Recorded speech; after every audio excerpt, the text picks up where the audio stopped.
We have not really seen Adam Weiss, the RC winner, of course, with his take on Gruul. And here he is again playing his Gruul aggro deck. I mean, what is this matchup? Two aggro decks, both including red, very different strategies. Who do you like? And what's going on here? This is certainly an interesting matchup where Eric's threats that Eric is presenting. There are 5/5s, right? You have the Ensoul Artifact, and that is something that at the rule or red based strategies traditionally don't have a ton of way in the form of removing large creatures. Now, what changes that is Soulscar Mage, which we kind of saw a little bit of this earlier today, where Soulscar Mage has a line of text on it that says whenever a red source would deal non-combat damage, you put them at -1/-1 counters on a creature. So even if Eric says, a Darksteel Citadel in Soul Artifact make an indestructible 5/5, Adam can just throw one of the burn spells to shrink that creature and maybe not have to deal with it as much. We see a turn 1 Play with Fire, I believe, going upstairs. I think Adam may have kept a 1-lander and topped the card pretty quickly, and there is that second land. Leftovers are, I believe, Slick Shot, 2 Monstrous Rages, and I don't know exactly what the last card is, but that's going to be a lot of damage. Yeah, a lot of damage. They're already starting the damage. I love Adam Weiss getting aggressive on turn 1. Love Play with Fire, getting that extra scry action. Did find the second land, able to plot the Slick Shot show off, hiding it maybe from some potential interaction from Eric Hennig. And of course, there is the Siren to block for the moment, so we're going to have to kind of worry about that. But we do know there is a Play with Fire left in Adam's hand if he chooses to use that to clear the way. But of course, the Monsters roll, we can get a little bit of trample going too on the Slick Shot show off. So kind of dialing up to do a lot of damage is Adam Weiss already. This take on Gruul. Now we'll see what Eric has to say about all that as Inti joins the mix. Yeah, I mean, just counting up the damage that's currently in hand, let's say Adam draws a third land and can cast all 3 spells. The Slick Shot show off, that's going to be 3 triggers. That's base 7 power. The roll token is going to be +1. That's 8. The 2 Monstrous Rages is +4. That's 12. And the Play with Fire is 2 more. That's 14 damage. So if Adam draws a third land, he can put Eric to 2 life on the third turn of the game. Now, Eric does have the answer in hand, has, I believe, maybe a second copy of Shrapnel Blast and may have a Torch the Tower, excuse me, but it's still going to represent a ton of damage here. Does not find the third land, but did pick up a Kumano. So now can maybe go towards Kumano, maybe wants to hold up the Monstrous Rage, perhaps wants to hold up the Play with Fire as well. See what Adam wants to do. Oh, yeah, Play with Fire, the Inti. I like this. So that's actually going to swing the race. So Inti's actually against one of the better aggressive decks for Eric. Getting that out the way. Going to do a good job of slowing down Eric's clock, as this Slick Shot is going to increase the clock quite a bit by hitting for, 5? No, we cast Kumano and we cast the Play with Fire. So a ton of damage coming across there for Eric. Down to 10 already is Eric Hennig, and only at 16 life is Adam Weiss. And with a discarded Shrapnel Blast earlier to the Inti, that actually changes things quite a bit, as now the Siren, the Spyglass Siren staying on defense. He picked up a third copy of Monstrous Rage.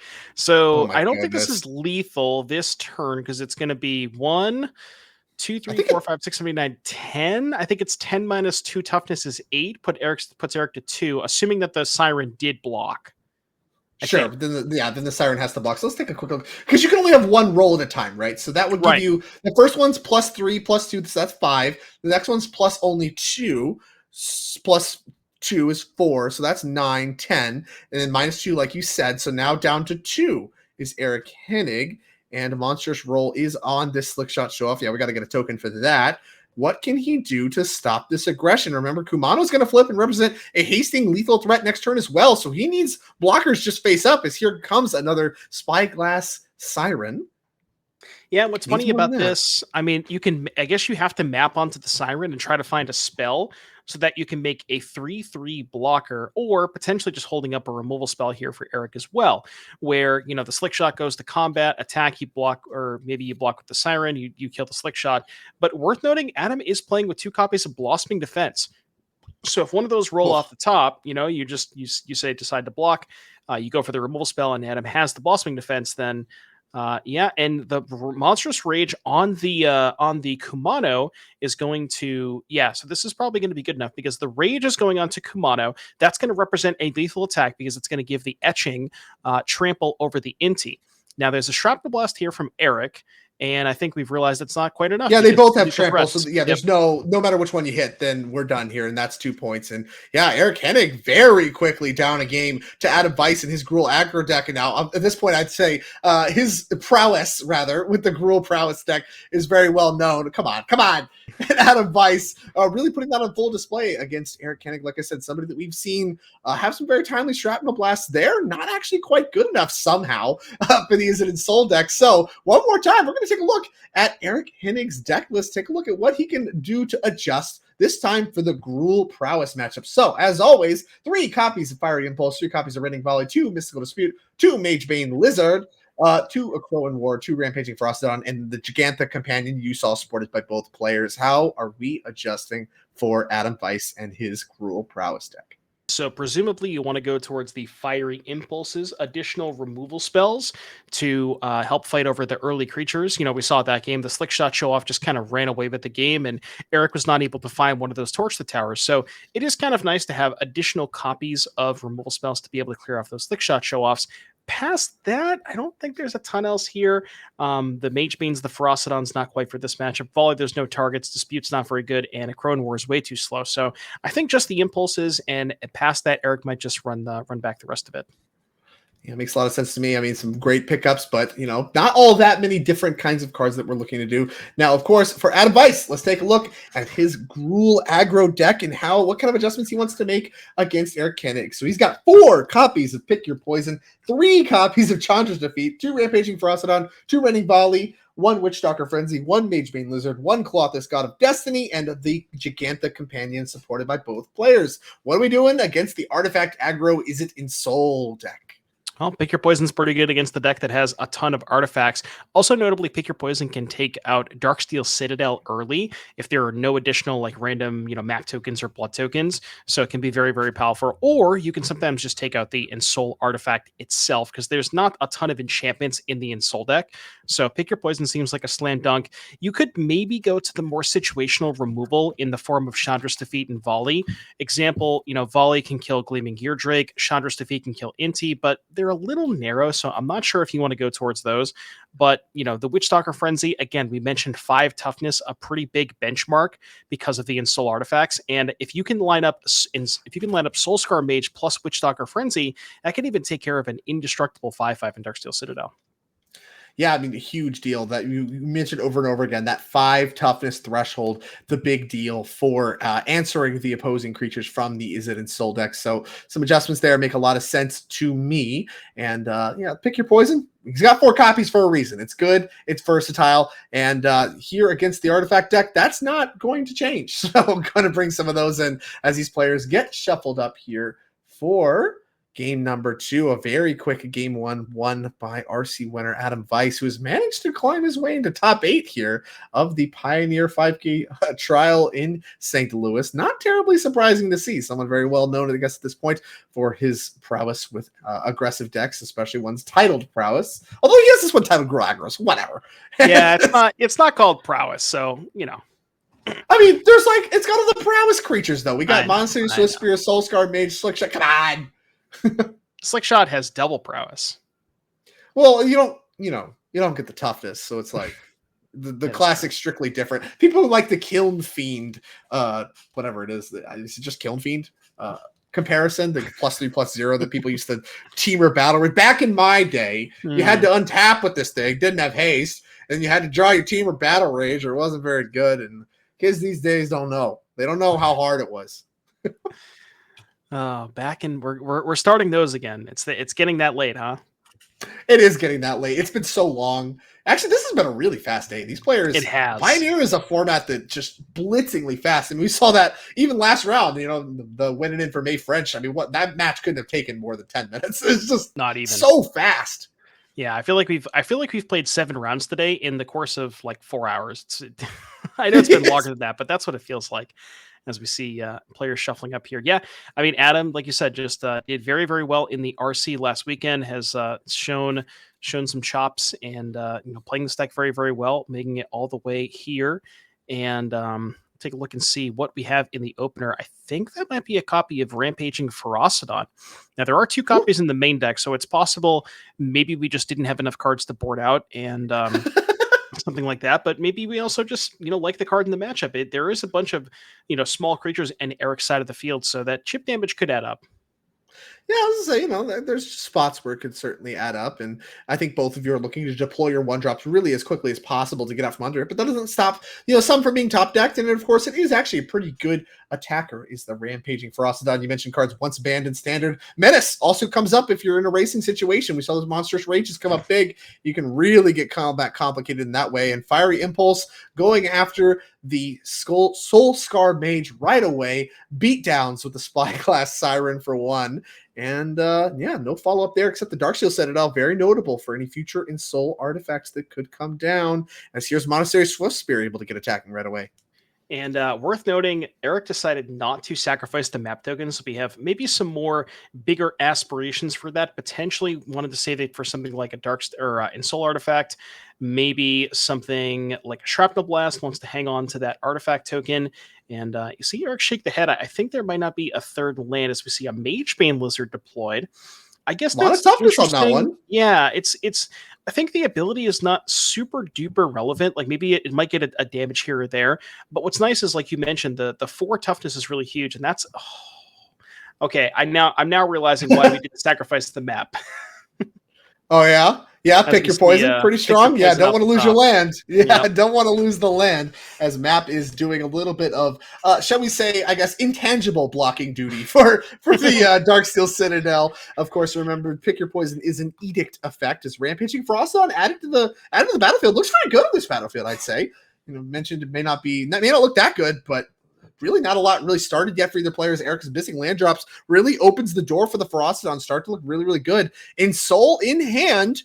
Now, I don't think we have another land to really get the Darksteel Citadel attacking right now. No, we can't quite go for that. For the map? You could maybe go for the map. Just to try and get put a little bit of pressure on Adam here, because you need to, you kind of want to try and race, especially with that Ferocidon in play. You're not going to be able to maybe set up some kind of double block, and this is kind of perfect for Adam because now you can go pick your poison, get rid of. We have so what you can actually do, now. You can pick your poison artifact first. Eric is very likely going to sacrifice the Citadel, and then the second pick your poison gets both, and that is really brutal. Yeah, I think that's what we're going to be looking to do. Now, of course, the Magebane Lizard is actually going to get some damage in with these pick your poisons. So, with it being deployed so quickly and some of these spells in the prowess deck, you're going to be able to get a little bit of damage started in that way.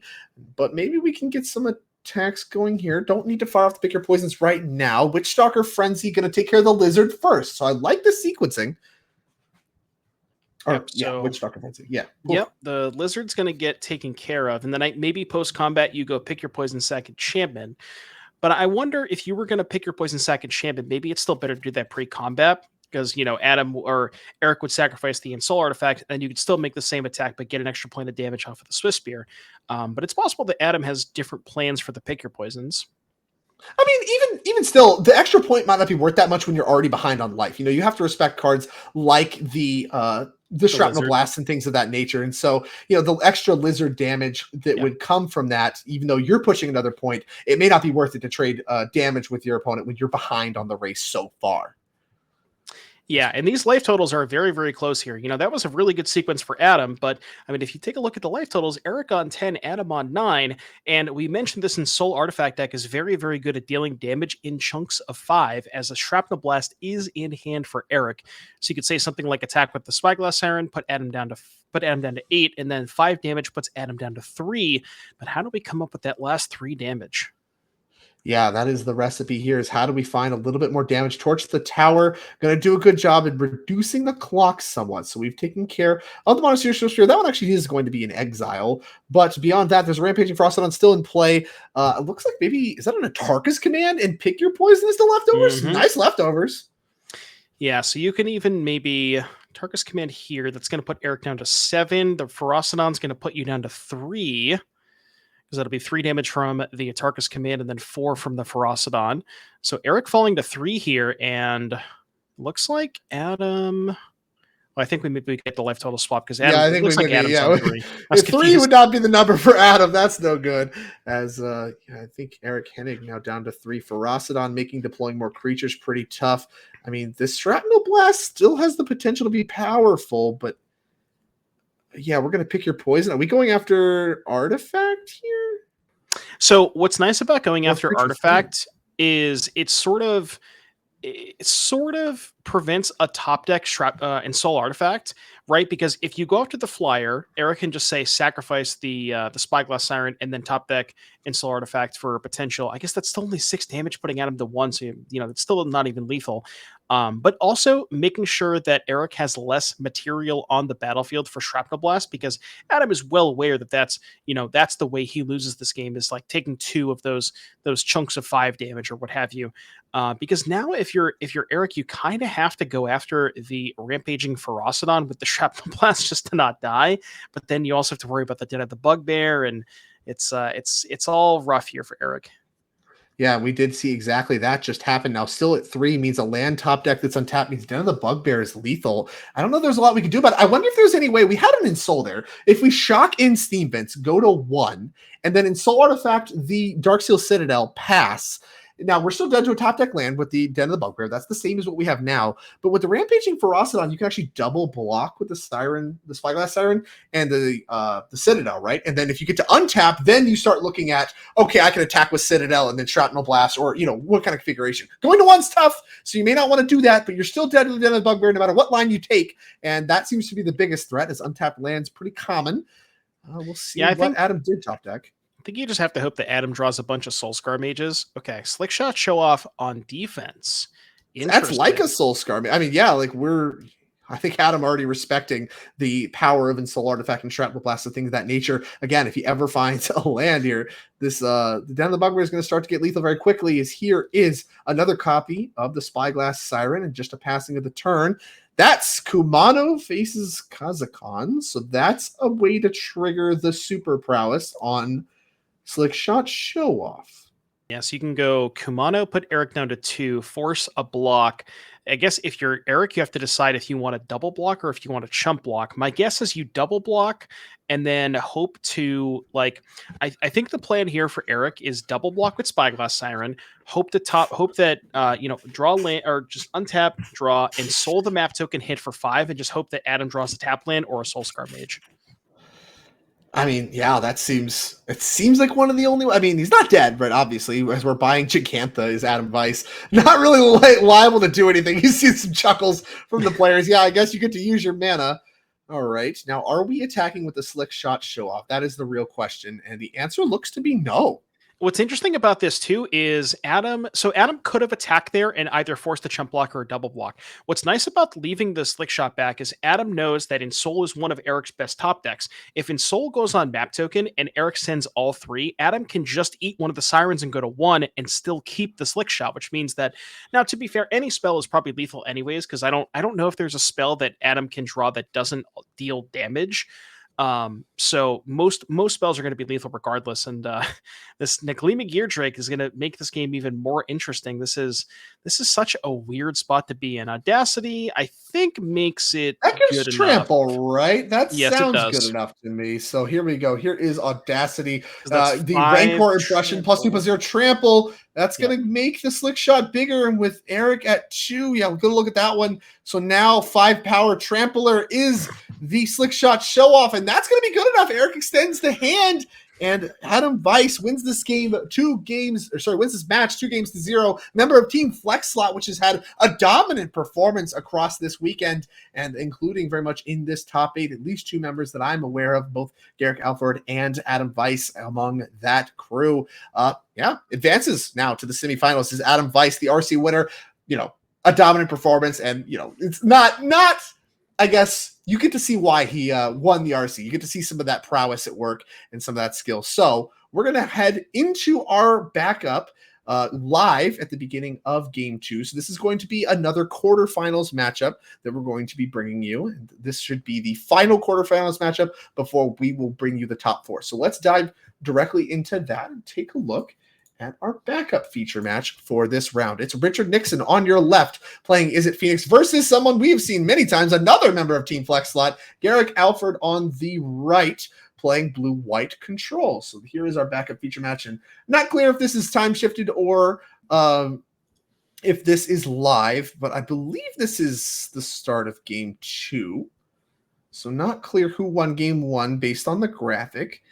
And then we will, I guess, see from there. So this is a more or less a rerun of a matchup we saw earlier. We've seen Garrick Alford face down Connor Mullally on the Is It Phoenix deck, someone that is also present in our top 8 here today. Now has to get it done again against Richard Nixon. So Garrick actually won game 1. And we mentioned when we interviewed him the first time that he actually really liked his Is It Phoenix matchup. The Cutsless Flankers really did a lot to improve the matchup. And we mentioned, I think, many times that it's a pretty good for him game 1 with all those bad red cards. So Richard Nixon, maybe an uphill battle here as he's going to be on the play for game 2. So, small caveat here. It says "Is It Phoenix" because that is what Richard Nixon put on the MTG Melee. Oh, it's actually not Phoenix? "Is It Phoenix." It's Azorius Spirits. Oh no! So I tried to stop you. I tried to interrupt you and get clear the hype. But yeah, this is going to be Azorius Spirits for Richard Nixon. You know, it wouldn't be as bad if people just didn't put troll deck names on MTG Melee. Okay, you should if you do that, you should be disqualified. End of rant. You should be disqualified. Wow, that's extreme. Yep. I don't know that it's too extreme because I don't know that I disagree with you. But yeah, it is labeled Is It Phoenix on here. It's labeled Is It Phoenix on our thing, and that is not Is It Phoenix cards. Those are blue-white Spirits cards. You see these players well underway. So it is a blue-white mirror of sorts. It is a control deck versus a Spirits deck. So not quite. Drake, they should just let me be a judge. That's they should let you be a judge. Is that's your official stance here?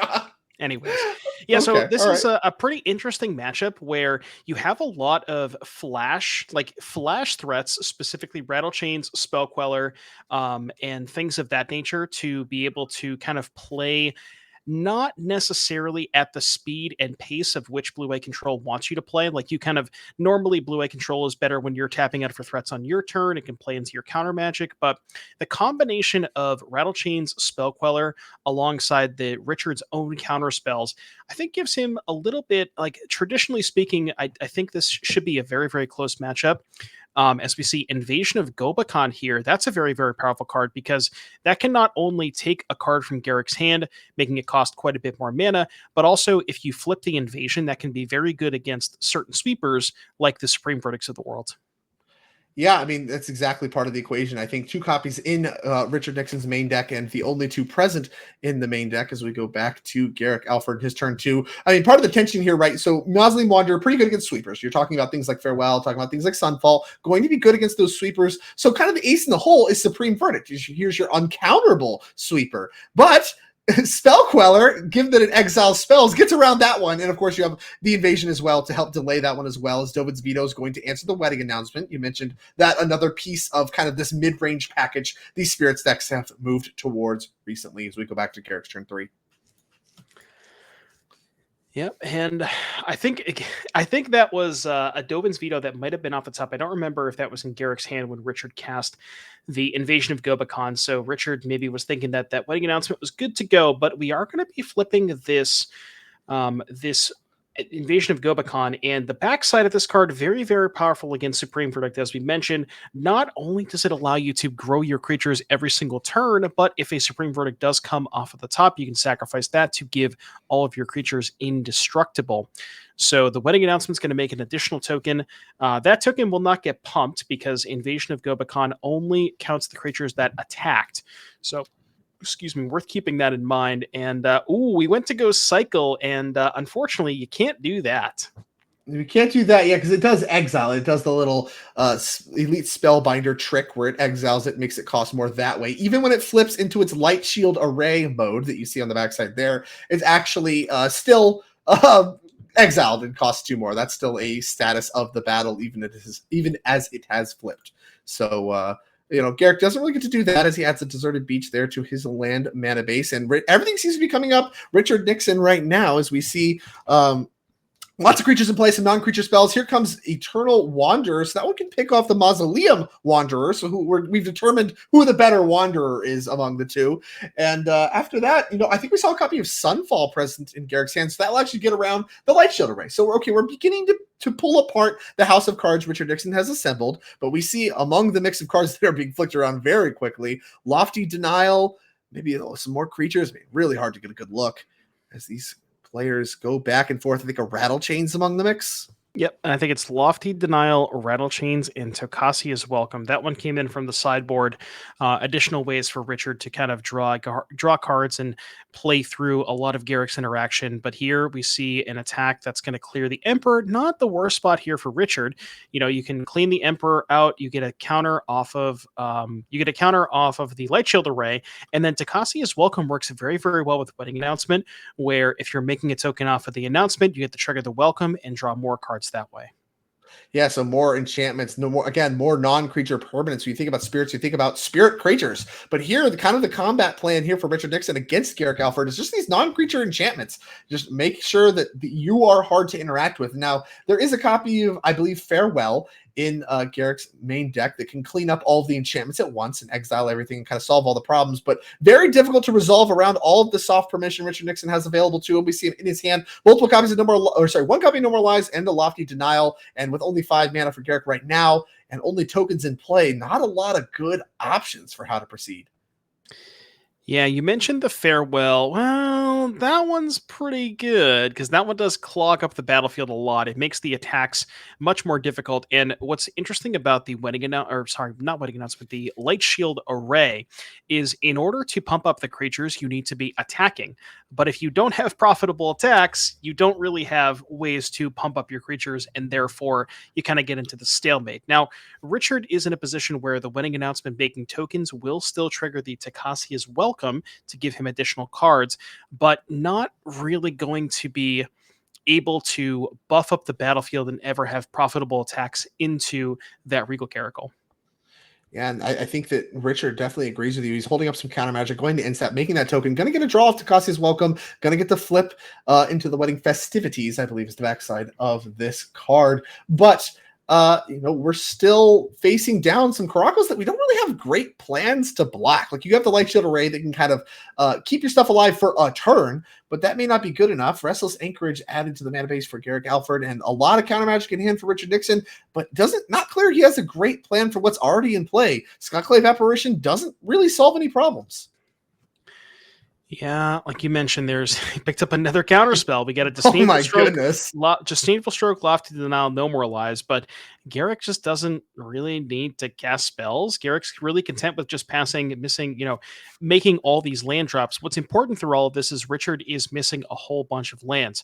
So once we get to the spot where Garrick is now ready to have a fight, he's very likely going to be able to win the fight due to the fact that he has so many lands. As we see, Richard going for a Rattle Chains, Garrick's going to be able to resolve a Deluge and still have mana left over to fight if he even needs to. Yeah, I mean, this is really heads-up play from Garrick Alford. If your opponent isn't even committing anything to the board, just passing back and forth, you've got to be flooded on counter magic. So as soon as Richard Nixon taps some of his mana in order to get this Rattle Chains into play, he's going to punch through his card that he does not want tagged by No More Lies. Memory Deluge, you want to be able to flash someone back later. So he goes ahead and fires off his Memory Deluge on his own instep, and then also gets the Mystical Dispute the Rattle Chains for his trouble. So that denies not just a flying attacker, but also the draw from Tokasi's Welcome as well.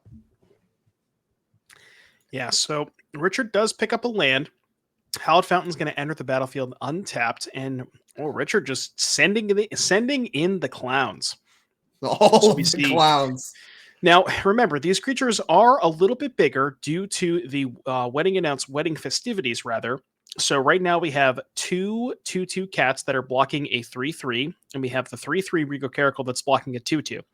Get Lost is going to be targeting the Regal Caracal. So if that were to resolve, you would have a 3/3 being blocked by 2/1/1s, and the Caracal would also die. So actually not the worst position here for Richard, but we do know about that Sunfall, and if Garrick finds an untapped land, he can actually go Sunfall and pay for the No More Lies.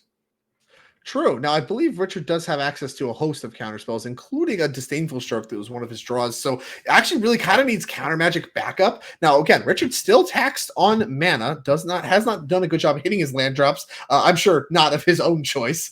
As we go back to Garrick Alfred, like you mentioned, who does have a Sunfall to help clean some of this stuff up. A lot of counter magic in hand for Richard is representing one counter spell. Will it be enough to take care of this Sunfall with 2 mana left over as Garrick is casting it?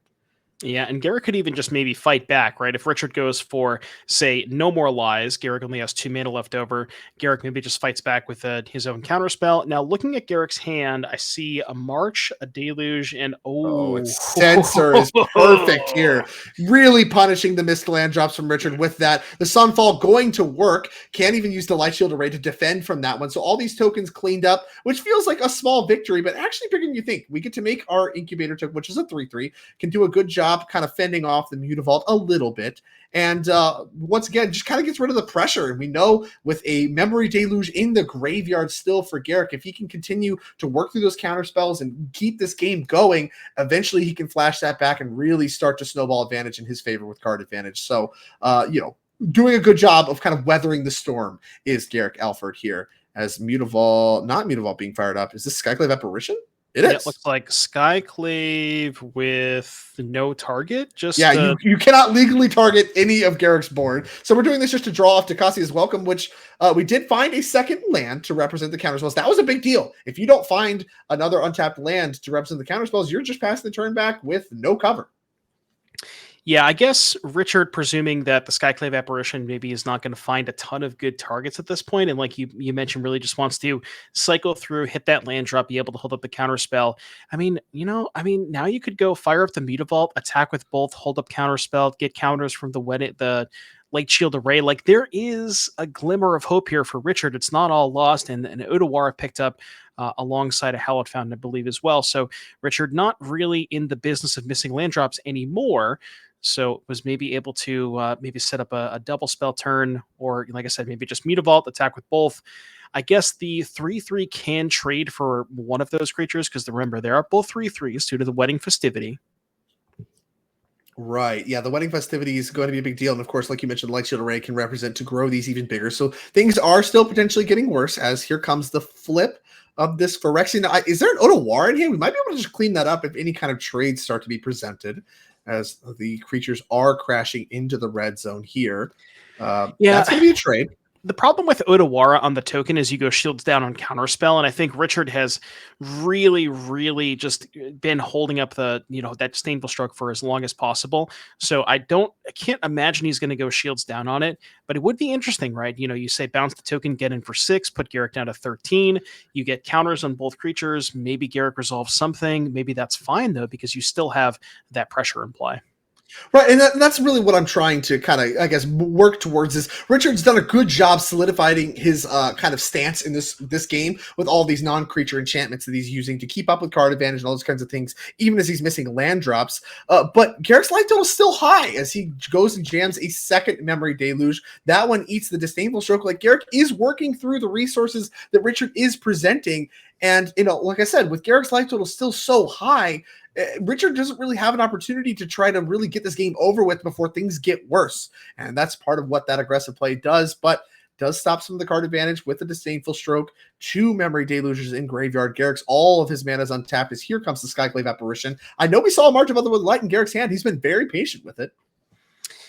Yeah, interesting. I wonder, he might be saving the March of Otherworldly Light for the Takasi is Welcome, just in case Richard eventually draws another creature. You can respond to the creature and something like that. It looks like Richard was able to convert the Lofty denial because Garrick only has 7 lands. And worth noting, let me read the text on Lofty. It's been a while. This is counter unless you pay 1. If you control a creature with flying, counter a spell unless that controller pays 4. And Richard does not have a flyer, but good enough so because Garrick only has 7 lands. Yeah, exactly. As Garrick started missing his land drops, and here comes the Skyclave Apparition continuing to attack. Now, Mutavault added to the mix as well. Light Shield Array is going to grow the Skyclave Apparition, and we're going to go ahead and I think go for the second Memory Deluge. Do we have another counterspell? I think the answer is no. All lands in hand from Richard Nixon, one of which is Odawara, which means this Memory Deluge is going to resolve, and this is the spot Garrick was setting up. He finally gets to flashback one of the Memory Deluges, get his card advantage rolling, and still at a pretty healthy double-digit life total.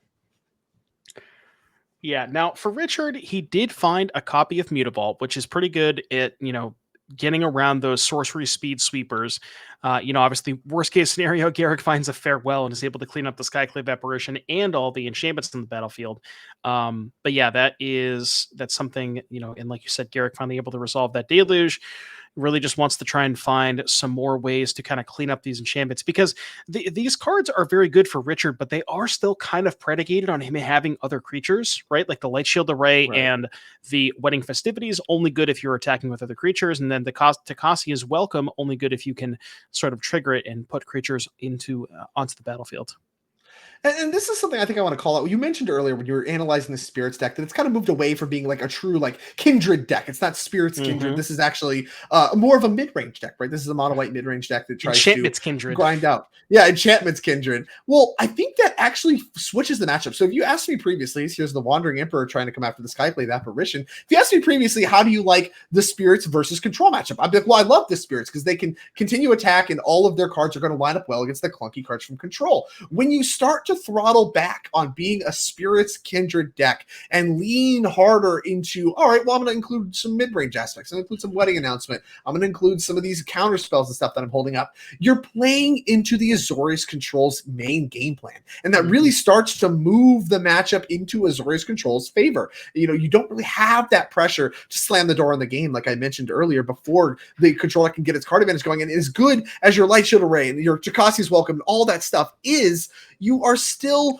falling behind because you are playing the Control deck's game plan. And they're just going to be better at doing their own game plan than you are. As here is a crack of the Light Shield Array in response. So we went to downtick the Wandering Emperor on the Skyclave Apparition. In response, we cracked the Light Shield Array in order to give it that little bit of hexproof, I believe, is one of the abilities Light Shield Array grants, in addition to Indestructible. Yeah, hexproof, Indestructible is on the turn. So we're responding to that sacrifice with March of Otherworldly Light, and exiling a card alongside that in order to make that one happen. Yep, and we're trying to go after the Skyclave Apparition to make sure it goes away, and I believe Garrick may have won the stack, so that Skyclave is going to get exiled to the March, which means Garrick is not going to gain the 2 life. Relatively important, but yeah, Richard's still sitting on a couple of lands in hand, 2 Seachromes and an Odawara, does still have that Mutavault. Looks like we are not deciding to, potentially not deciding to fire that up. See, Garrick's going to go ahead and plus the Emperor, and I believe Garrick picked up another copy of Sunfall as well, so that'll be good. If Richard does eventually draw some creatures, which you presume he kind of has to get some stuff on the battlefield, then Garrick has that covered as well. Yeah, and you saw a little bit of a breath of relief as Garrick got to untap there with the Wandering Emperor, kind of uncontested. There is a Mutavault in play, which is kind of the last piece of contesting. Oh, here we go. Shark Typhoon. Ooh, boy. So we're going to cycle the Shark Typhoon. That's going to make a 5/5 Shark. That is uncounterable. It's uncounterable, but not un-Odawarable. We finally found a good target for this Odawara for Richard.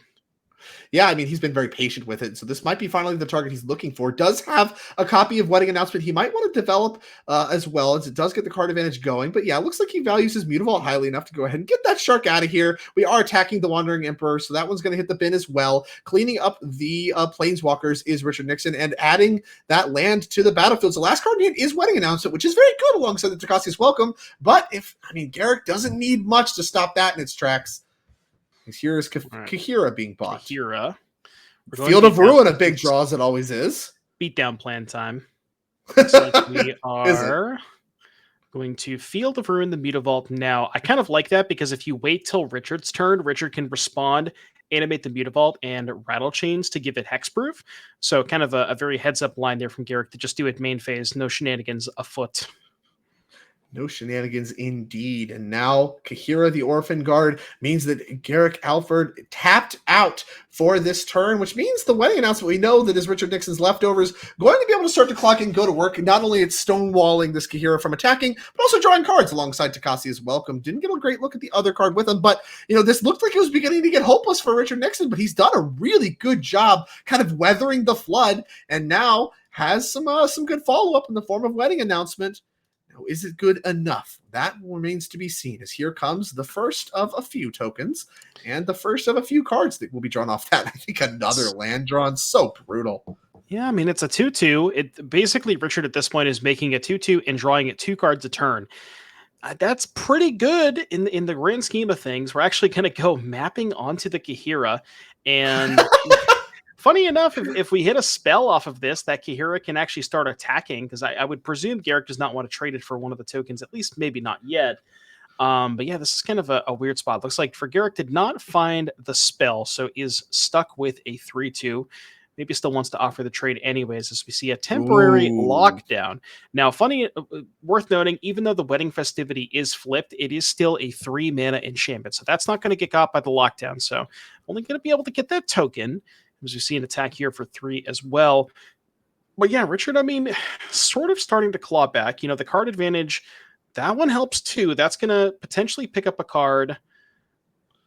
Okay. Yeah, I was gonna say we're censoring the sailor on instep. So this is actually a smart censor. So what that prevents is an immediate draw from the spectral sailor. That cut him from 4 mana to 3. So that censor that was there exiled from the invasion of Gobakhan so many turns ago, finally actually finding some use there, even this late in the game, at preventing a card from being drawn for free off the spectral sailor. So denying a little bit of card advantage there, and of course cashing out on an otherwise useless card for Garrick Alford.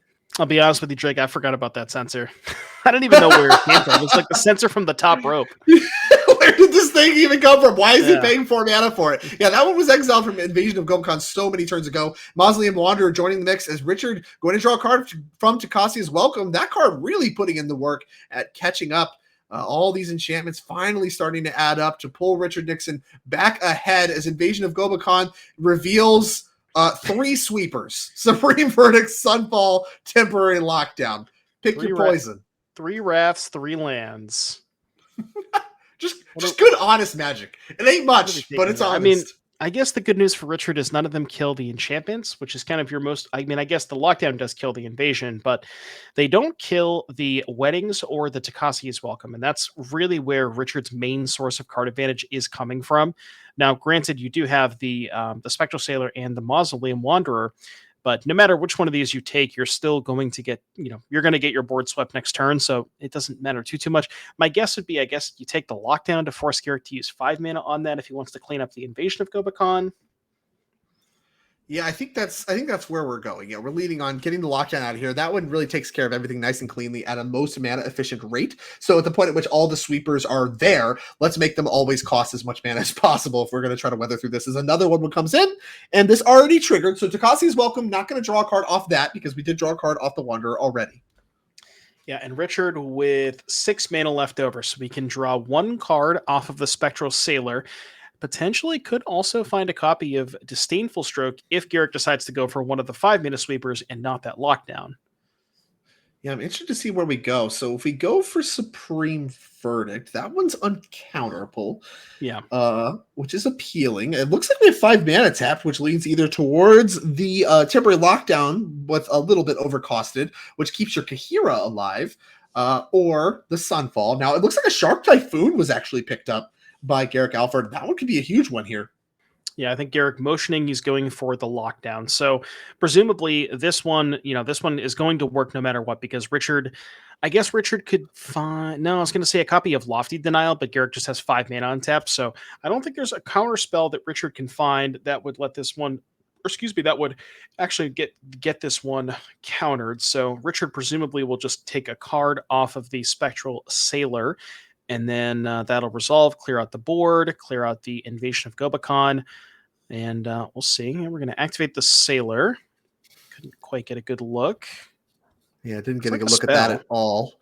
As here goes, the invasion. All these cards going to end up under the lockdown. So this lockdown looking a lot more impressive than the previous one. And Kahira punching and going to work. Get lost, says Richard Nixon. Ooh. And that's going to blow up the invasion of Gobakon, which is going to re-trigger it. And all these cards going to come back in. And that'll trigger Takasi's welcome as well, I believe. Right. Yep. Because the Takasi's welcome has not triggered yet. So, Garrick, thinking about this now, we're going to Shark Typhoon in response to the invasion trigger because we want to make sure that we can get our token.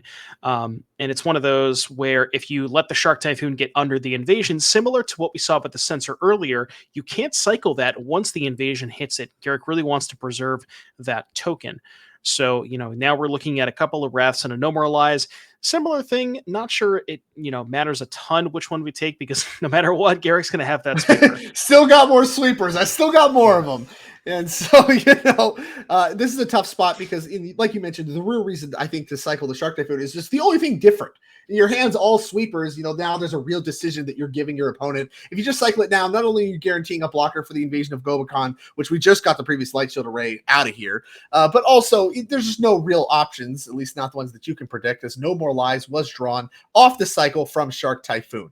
So here we go. We got a Shark and the attacking Kahira still, I believe. So this was maybe done as in part to ambush in combat, I think. We'll see if he does want to do anything. No, still no blocks. Yeah, I was gonna say you can trade. But remember, both creatures are pumped by the Wedding Festivity, and the Wanderer would get an additional pump by the Spectral Sailor, but it would still only make it a 3/3, so not quite enough to ambush that Kahira. And Richard would rather just trade, rather take the damage than offer a trade. Wants to preserve both of the creatures, especially with Garrick on 9, because we have 4 power in play. If we can answer that Shark token, that could potentially give us some additional attacks here. Yeah, and I think that's part of the equation here as well. Now, we do have another wedding announcement about to flip into Wedding Festivities, which, of course, will bring another card with it, but also pump the team quite a bit as well. Yeah, we're going to go ahead and get straight to that action. A lover of weddings is Richard Nixon, as here is another Wedding Festivity, bringing with it a human token, which will draw a card. And I can't get a great look at what the card in hand is, but there's 2 of them. I can tell you that. And now we get a bunch of 3/3s, which presumably could maybe trade. I guess you could even get into a situation where you go put the sailor or one of the flyers on, never mind, I was going to say potentially put a sailor onto the Shark token and then the human onto the Kahira, and then you could sacrifice the Light Shield Array. But now with the Shark token being a 4/4 at minimum and now a 5/5, I guess you could double block the Shark and then pop the invasion, trading the invasion for the Shark instead of one of your creatures, which is interesting because that there's the Supreme Verdict there. But even if Garrick wants to play a Wrath around that invasion, he just has access to the Sunfall anyways. So the Wrath's going to resolve no matter what. Right. But I think you're still under pressure to answer the Spectral Sailor. If you do not cast any of your Wraths, the Spectral Sailor is going to run away with this game. And I think Garrick's reaching that conclusion as well. Even though we do have a massive Shark, and even though Richard Nixon is at 10, if you just let that stay around, eventually it is going to run away with the game. There's so much mana on Richard's side of the field that's just going to start to overwhelm you, ironically. It's kind of weird to get to that point.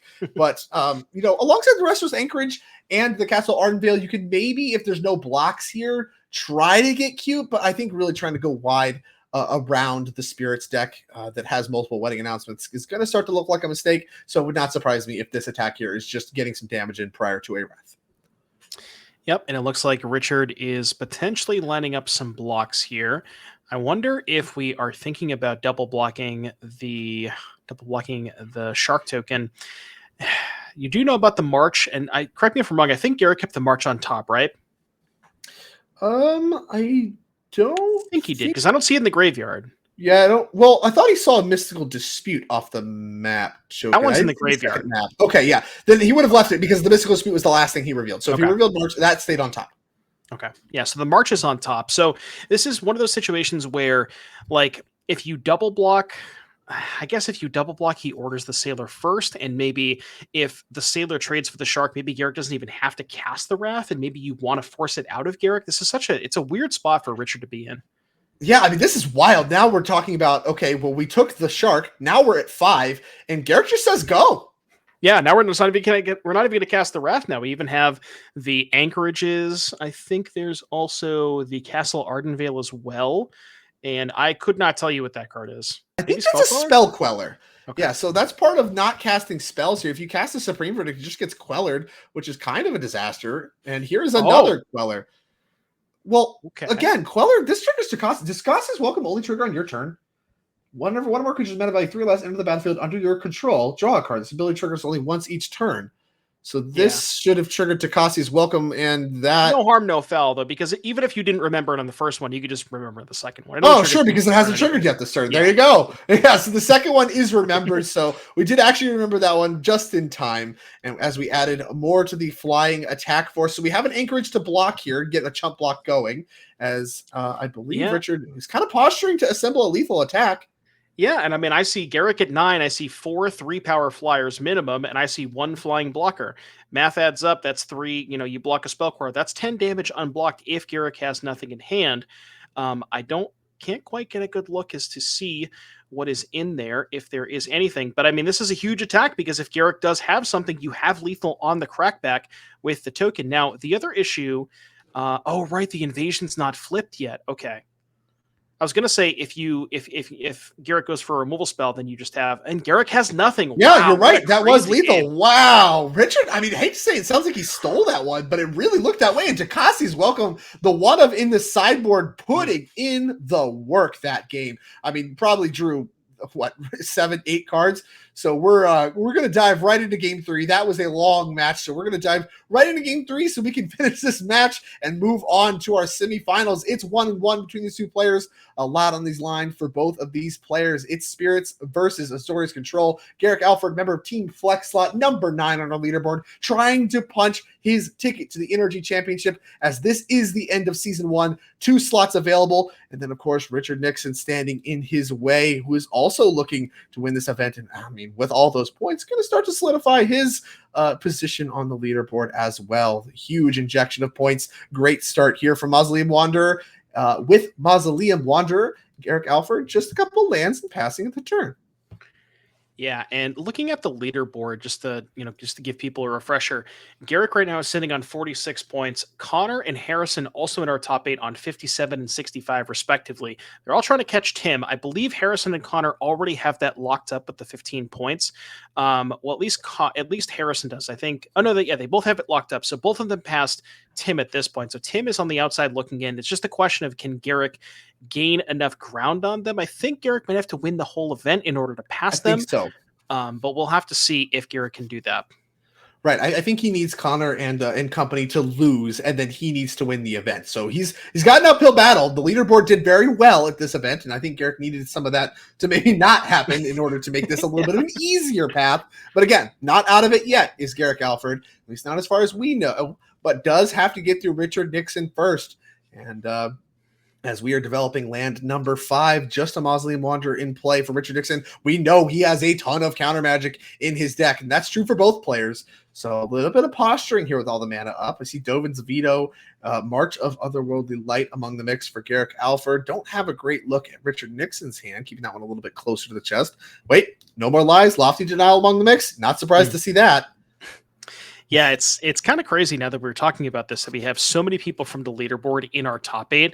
Just adds to so much more drama. Like you said, Tim, Tim was not able to make it this weekend, and looks like both multiple people are going to be passing him as we see this Mausoleum Wanderer get into the red zone.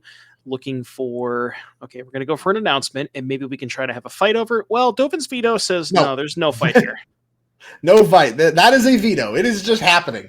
And, Dovin's Veto, pretty well known, I guess, uncounterable negate, does a lot to really sway these counterspell fights in your favor. As we go back to Richard Nixon, all these tools to fight a counterspell fight, didn't even get the opportunity to. I think we saw, was that no attack from the Wanderer? Yeah, I think we might be respecting Shark Typhoon. There's also a Restless Anchorage in play, and it's possible that Richard recognizes that Garrick has enough mana available to block with the Anchorage and still have extra counterspells up. So now Richard is in a spot where he just figures that maybe he cannot afford to attack into that Anchorage. Well, I mentioned last game how much this build of spirits is playing directly into the Azorius control game plan. And here is probably the most iconic manifestation of exactly that, as just draw go for both these players for, what was that, a full 2-3 turns before finally a rattle chain's being added to the mix here for Richard Nixon. And we'll see if he wants to make any moves now that we have a couple more attackers. We did draw a copy of Iganjo. Neither of them are still really attacking to that anchorage, so I guess. I mean, Iganjo can pick it off uncountably at that. Well, that was interesting. You saw Richard went to go play the Iganjo. Do you think Garrick saw it? I don't know. It looked like it was maybe face up on the table because now look at that. Garrick just not even. Yeah, Garrick not blocking. Well, I think Garrick also has a memory deluge. He's finally looking to stick potentially. As here comes. Maybe. Actually, we're going to start with March of Otherworldly Light. Maybe, yeah, on Rattle Chains. I like this because Garrick wants to make sure he's aware of the presence of No More Lies and would rather wait until he gets the 7 mana to cast that Deluge. Because, Richard, I believe Richard might have 2 copies of No More Lies, but Garrick's pretty okay with that. You're still trading 2 cards for 1 and wants to try and play around at least the first one as much as possible. Yeah, Garrick saying, all right, yeah, I'll just use my other land over here to pay for it. Lofty Denial. Counters let you pay 4. So you mentioned No More Lies. This is kind of the tension of Richard Nixon's kind of counter spells here. Lofty Denial makes you pay 4. So if you're playing around No More Lies and have your 3 mana up, well, guess what? Now you get tagged by Lofty Denial, kind of lets you pay 4. So it can be kind of a darned if you do, darned if you don't kind of situation for Garrick Alford, who, now has to fight back and is going to with his own copy of No More Lies. Now, this is one Richard can pay for, but that puts the shields down. Yeah, you could maybe just No More Lies back and still have the other No More Lies up if you're Richard, which I think is maybe something he's looking to do. I'm a monster. I just want to pay for it. Oh, I mean, it's probably bad, right? Because if Garrick's willing to do this, he knows that you can pay for it. So obviously, it's bad for you if you do pay for it. But we're in combat. So maybe the answer is pay for it. And then post-combat, just play the Iganjo. Right? Yeah, I think... or maybe we're not in combat. This might be end step. It might be end step. And I think Richard held on to the Iganjo because he's aware of the... the Restless Anchorage that's still there. So yeah, This was combat. So Richard's going to pass the turn with 2 mana. And Garrick, the reason Garrick did that is because I believe there is a copy of Regal Caracal. So wanted to be able to try and tap Richard out of a counterspell to resolve that Caracal. But Lockdown is a massive, I think that might have been a top deck because now Garrick can just pay the 3 mana for the No More Lies. Right, and that's exactly, I think, part of the posturing here is Garrick is doing an awesome job of playing around these No More Lies to the best of his ability, holding his premium spells as long as possible, trying to draw some lands off the top of the library, but finding some good ones in the meantime. Things like Temporary Lockdown, we're continuing to just hold spells. I'm not under pressure. I'm willing to play draw go with you, Richard, says Garrick, and now we'll see what Garrick can get started. It's Unlicensed Hearse. Okay, well, this one's good against the Memory Deluges and stuff. Interesting. Yeah, that's a card that I saw in Richard's sideboard. I wasn't sure if that was going to come in, but it does make a little bit of sense, especially there is only 1 copy in Richard's sideboard. So as a one of, got some utility. It can, like you said, make sure or can take care of those Memory Deluges before they get flashback to get a little bit less value off of them. Garrick's like, what, Aaron, I got the Deluge anyways. Right. I mean, Richard's going to have to remove it now because if he's worried about Garrick having land 7 and then being able to flashback that Deluge. I love cutting his losses here too, saying, all right, well, now if it's tagged by No More Lies, it's not any different than it resolving and getting exiled by unlicensors, so might as well just go ahead and fire it off at this point.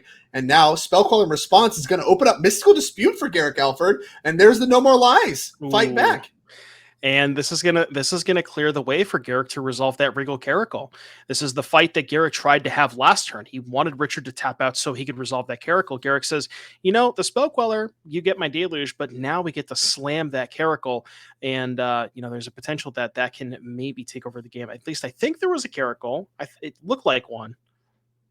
Yeah, we'll see. I guess not. I think he's just passing the turn back as here comes some cards being exiled under the hearse. Now, notably, too, the Queller, if you kill the Queller, you actually get to cast Deluge, but you don't get to look at any cards. You didn't spend any mana to cast that Deluge. So even with Queller exiling that, it's still gone for good. That works. It's the same as functionally just countering it.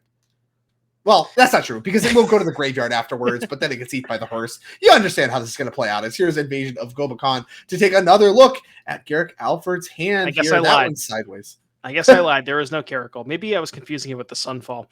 So, I mean, every single time that Richard has cast this Invasion of Gobakon and seen Garrick's hand, he's seen at least 3 sweepers. So this is, True.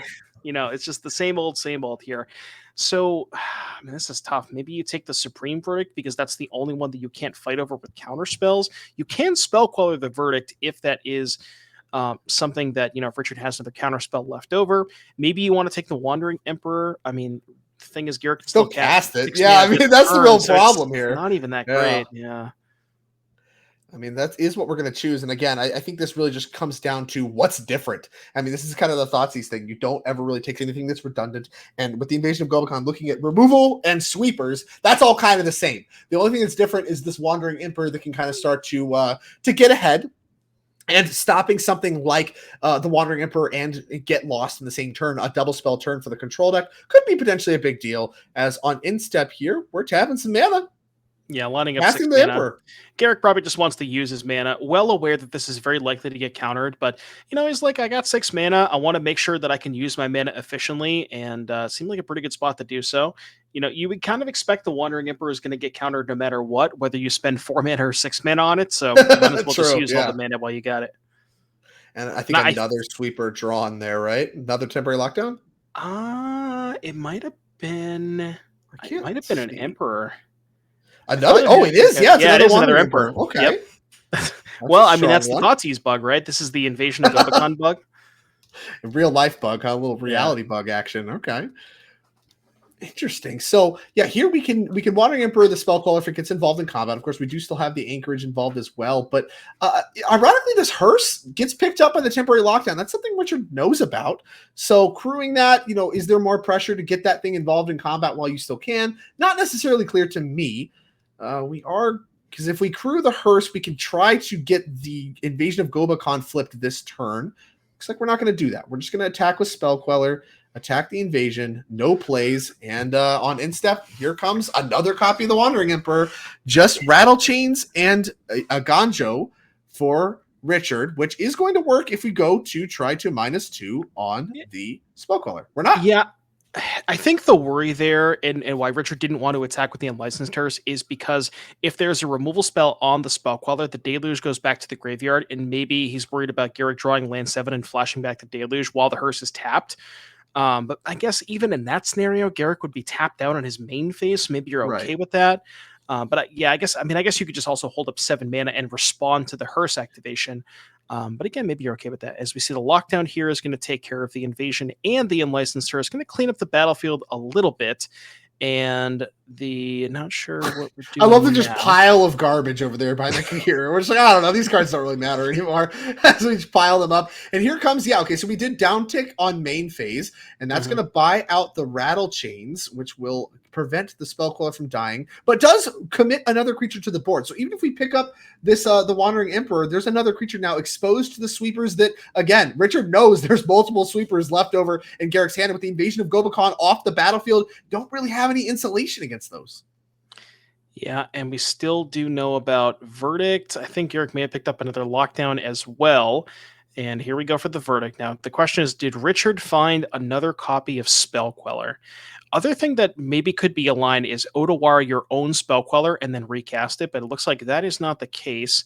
At Deluge, Deluge going to be cast for 0 cards. I mentioned it may not matter, but hey, with the Hearse off the board now, thanks to temporary lockdown, the flashback's online.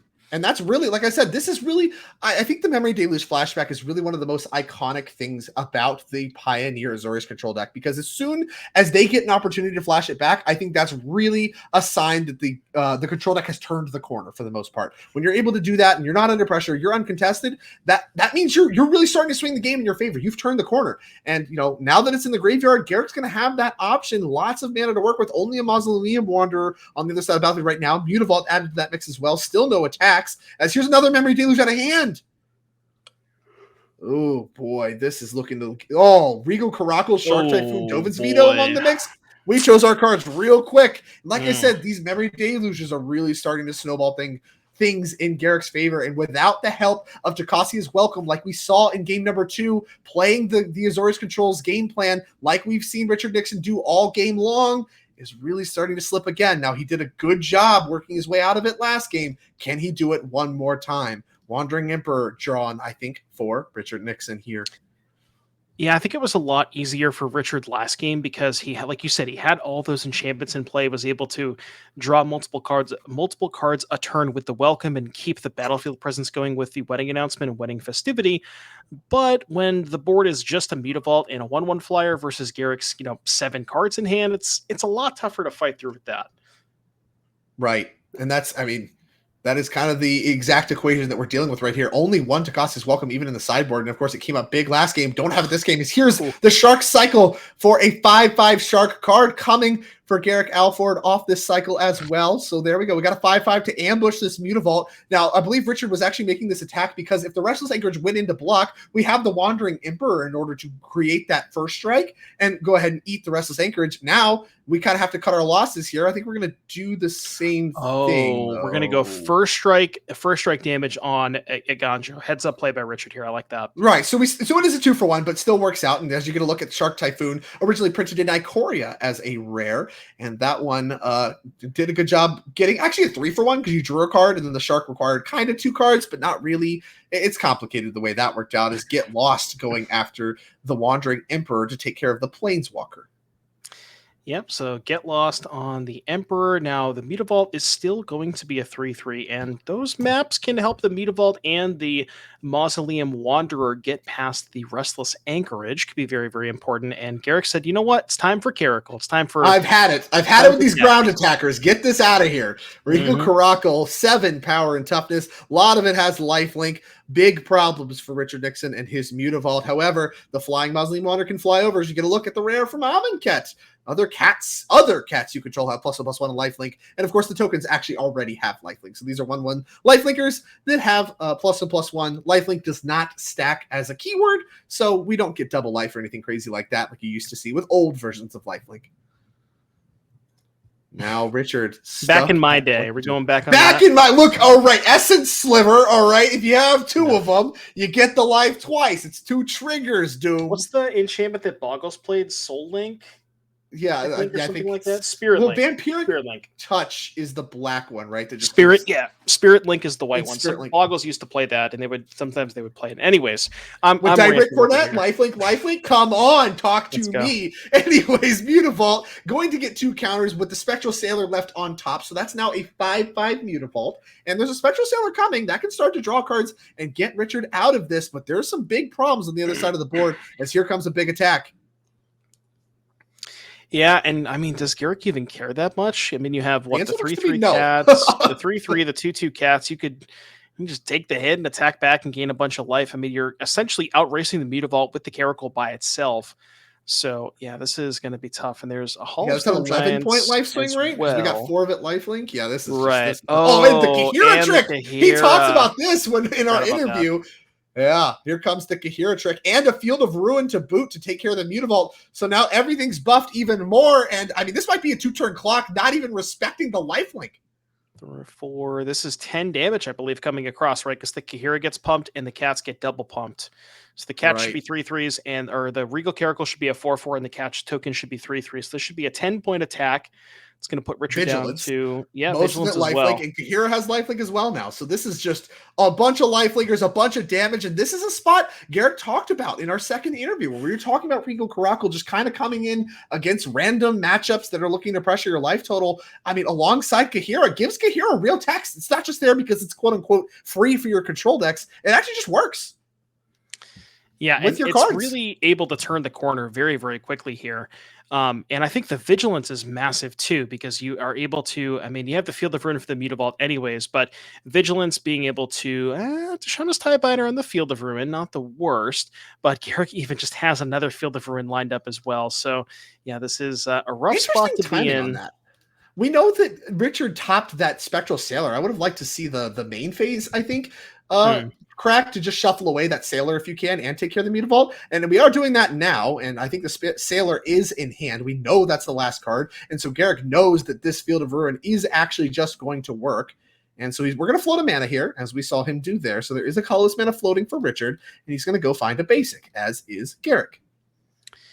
Yeah, so with the 1 mana floating, you can play the Spectral Sailor and then use the 1 + 3 more. That's going to leave you with 3 available mana untapped after the Sailor draw, which can maybe find something like another Tishana's Tidebinder, potentially a Spell Queller, something like that. Maybe, yeah, I'm not really sure. Well, here I think we're looking at crewing the Restless Anchorage is Garrick Alfred right now. Maybe looking to Get him try to in. get some big attacks going. I mean, there's a potential for a massive attack and maybe even some forced blocks here with this Regal Caracal Kahira combination. Maybe you just send the tokens. I mean, that makes all the attacks good for you. Restless Anchorage getting, yeah, it is animated. That's mana paid. And we know there's a sailor. Okay. So that's cast before we Yep. switch phases. And then we're going to go ahead and trigger the Mausoleum Wanderer to grow that one up a point of power. We're going to activate the sailor. 2 mana left over afterwards. Apparently, I can't count. I thought there was one more. Maybe I was thinking about something different. But anyways, 2 mana left over here for Richard. We're just gonna send in the clowns, or in this case, the cats plus the The whole whatever the clown anchorage car. is. There's a bunch of them. The whole squad of clowns. It What creature looks type like is anchorage? Off the top of your head, I'm gonna look it up. But I think it's a bird. It looks is like a it? bird in the art. Restless Anchorage is a bird. Yes, that's correct. Yeah, it's a 2/3 Drum roll, bird. please. When it attacks, you make a map. So we're going to go ahead and make a map token. Yeah, here comes Garrick with the map token. Not the most relevant game object, and joins kind of the pile of irrelevant game objects there at the bottom of the screen. As the attackers now is just all this game is about, and clogged up is the red zone. As Spectral Sailor, Tishana's Tidebinder, and the like getting involved in some blocking. Looks like we're trying to trade off with some of the lords, the cat lords that are available, but I think we have to do some amount of chump blocking. We're going to take a look real quick. And one interesting thing, we kind of saw last game how Richard was able to find multiple copies of the wedding festivities and was able to kind of size onto the battlefield appropriately. This game, if you look at Garrick's battlefield, there's a bunch of 3/3s and 4/4s, and Richard does not have anything that sizes. Typically, we've seen spirit stacks in the past have, like you said, Empyrean Eagles, the 1/3 that I'm Supreme Phantom and things like that, and just kind of play more to the board. And this is I don't even know if I would call this an Azorius Spirits deck. It's almost like just Azorius mid range. Yeah, it's like an Azorius like tempo mid-range hybrid Yeah. thing that has a few spirit synergies, no Empyrean Eagles, no Drog Skull Captains or anything like that you've seen in versions past. So we're gonna go ahead and all right. So there goes a bunch of the battlefield. I think that's all of Richard's cards. And so we're going to try to figure out what dies as state-based effects as the lords are killed. So it looks like the answer is a token and Kahira, which leaves the Regal Caracal behind, leaves the Restless Anchorage behind, and leaves Richard Nixon at 3. He needs some help. Map onto Crack the cat map. token. Found a land. Hallowed Fountain here for Garrick. I believe I don't think there's one more map. I think we've used all the maps. We've exhausted all the maps here for Garrick, but yeah, still has not only has the Restless Anchorage, but also the Hall of Storm Giants. So not entirely sure what Richard is looking for off of the top. I see. Wait, is that Lauren? Okay. Okay, so Lauren can go after, and I he done a little rub of the playmat. Drew is Lauren immediately reached for the temporary lockdown. So if you're Garrick, I think that clues you into what's about to happen. One of these temporary lockdowns is no longer temporary. It is done. It is locked down. It is locked up. Whatever. That doesn't even work. Who designed this language? Anyways, this is horrible. Uplocked. We're blowing up a temporary lockdown. We're going to get back our Rattle Chains and a Mausoleum Wanderer, which puts forth a pretty good defense here. Now, once again, with Garrick at 25, we're very far from getting aggressive, but we're not just dead, as here comes a cycle of Censor. Did wait on that one, did Garrick. Already made his land drop. Doesn't need to make that main phase. Couple cards coming. The map token, very relevant last turn, allowing him to kind of power through that land that was on top of his library, as Hall of the Storm Giants. I think we're going to try to fire that up and the Anchorage. Can we do both? I think we're 1 mana short. Yeah, I think I see 6 lined up for the Hall and 1 mana short. Garrick, shocked with the Hallowed Fountain. I wonder if he thought, because he looked like when he separated the lands, he thought he might have had enough. But with the temporary lockdown drawn here, that's going to clean up it's not going to clean up anything. No, it's not. Here comes Spell Queller. I mean, The this is trick a relevant is spell call. I believe the math we just did was if we temporary lockdown, get rid of my own token, gets rid of your entire board except Lauren, I can fire up all the Storm Giants, and that plus Karako, both lethal threats, you only have one blocker. So now here is No More Lies plus Mystical Dispute. So no more Hall of the Storm Giants on the menu, but this does mean that we're punching through the temporary lockdown with Anchorage still available. and okay, so the sacrifice of Mausoleum Wanderer is going to make it so that the Anchorage can no longer be activated. This is interesting though because the spell queller trigger, I guess I'm assuming, yeah, okay. So Garrick must have Yeah, mentioned we're or fighting over the Queller here, motion, so yeah, right. the trigger in the stack. Oh right, yeah, the clause in the stack. Okay, so the lockdown's going to take care of the rattle chains, and the Regal Caracal is going to be forced to chump block by the Loran.